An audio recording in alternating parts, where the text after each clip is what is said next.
here to show us how to whip up a big breakfast with very little effort is Maria Provenzano. Welcome, Maria. Oh, thanks. You were making us Eggs Benedict. Yes, I love Eggs Benedict and making big breakfast for my husband. That was like, I love breakfast. I mean, who doesn't? I know. I love breakfast for dinner. I love breakfast all the time. And my husband's favorite breakfast, and you can see him there, is Eggs Benedict. But that's so fancy. And so it is fancy. And Grant, well, you know what? That was his first food, was avocado. Yeah, it was avocado, which is what I'm going to use to make this fancy Eggs Benedict. So oh my God. You can see, yeah. So the idea behind this was we eat tons of avocados. You know, I think it started as a California thing, but now you can get them really anywhere. Yes. And I use them in a lot of different sauces on tacos and things like that. And my husband's favorite breakfast is Eggs Benedict, so I thought I could do a healthier version of the Hollandaise sauce with the avocados. Because you know what, in bacon, they actually substitute avocado for a lot of the butter and things like that too. Is true. And hollandaise sauce is very rich. Yeah. And very fancy. Yes, and I do love that, but this is a really great, like, kind of everyday alternative. An alternative. Yeah. All You right. could eat it on other days rather than just Hollandaise. Oh, you're so.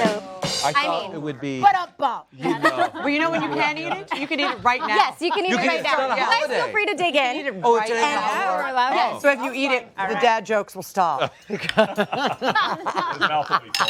Okay, right, so how we'll do get started on the sauce. I'm telling you, Tarek is he's gonna go home with a bunch of them. I'm gonna send him with my book.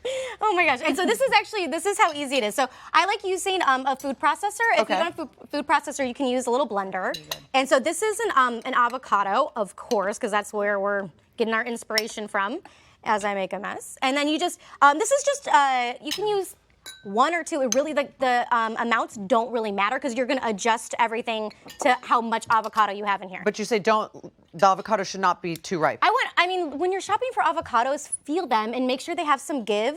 You don't want them to be brown and mushy.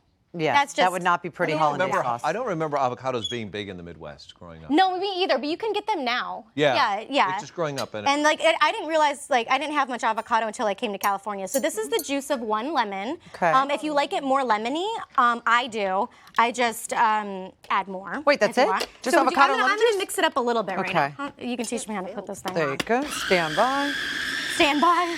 Okay. Stand by. So then you can, if you want, then I add a little bit of olive oil. Beautiful. And I just start with maybe a tablespoon or two, and then I'm going to do, this is actually warm water. Now I know it sounds weird because you wouldn't necessarily think about doing warm water with oil, but you want the water to be like the temperature you would want your sauce to be. So think of how hot you want your sauce to be and a little bit hotter because we're not cooking Clever. this. So then pour a little bit in.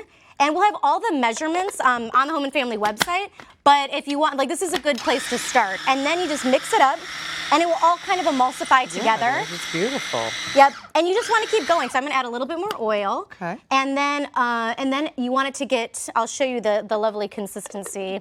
A little bit more water. A little more? A little bit more. What's your flavor with the avocado? And- Because the avocado never really has a flavor to me, so I never really eat it. Yes, exactly. And then you know what? A little bit of we're going to add. It sort of picks up the flavor of whatever you put in it, like the olive oil. And then you just you want to kind of go through that process until you get achieve a really good consistency. Like you can kind of see like that. Nice. Which is beautiful, and the color's that's so lovely. beautiful too. And so that's how you make your sauce. And then, to go here. What about the poached egg? Yes. So the poached egg.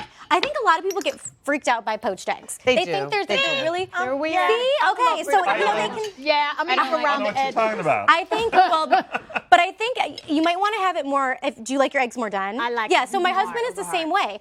You just cook them more, and that's really the problem. But I think people think they can't poach eggs at home. They're actually the process is really simple. So you want to make sure your water. You want to bring it to a boil and then reduce it down so it's not a super strong boil. You don't want it rolling. You don't want it rolling. And then what you do, you make it swirl. I just use a wooden spoon. Now I add a little bit of vinegar. Now what the vinegar does is, because eggs are mostly, the egg whites are obviously protein, and they coagulate a lot faster than what the yolk is going to. And so when you put the vinegar in, it actually helps the whites kind of harden up and cover. Otherwise, they kind of disperse everywhere. That's how you so get it's it to a look good so way. pretty. Yeah. So you kind of swirl, and then. Do you want me to get that swirl going? I just do a splash. Do you want me to swirl while I you think pour? that's good. You can, yeah, it's okay. Okay, I'll and then swirl, you you can go. you can take it out. Yeah, and then put it in a separate container, and then do that, and then you can Look at it. continue to It's swirl already a doing little it. bit. Yep. See? Oh, wow. And See it? then the best way to check for doneness is I just take a slotted spoon and just like tap it. Like that's, it's a very technical way of checking for the doneness of your eggs. But that's Speaking of technical, what is the ratio? Like, how much am I saving by doing this? yeah. You know, I would say. Honestly, probably at least a few hundred calories. Wow. But yeah. you're getting, because avocados do have more have a lot of calories in them, but they're so good. healthy. Yeah, It's they have good the good fat. There's and then, no butter in this. I mean, I add Parmesan because I'm Italian, so we add Parmesan to everything. That's my weakness. Cheese. I put cheese on everything. And then you just dig in. And so the doneness, like I said, of your eggs is totally preference. My husband likes his a little bit more firm. I like them runny. So you just. No, I love them. Yes, and also a great tip. I only do 1 or 2 eggs at a time in the pan because otherwise it just goes everywhere. Yeah. Yeah. It's fairly simple to make. It's fairly simple to make, and then for my eggs Benedict I do Canadian bacon, but I've done it with yay. Yay! I know, finally, Debbie not talking. Oh my. You're going to get it. Maria, that was I've already got delicious. Isn't this? I seriously can use this as. This is I beautiful, Maria. I just dip anything. In Anything in it. Oh my I know. goodness.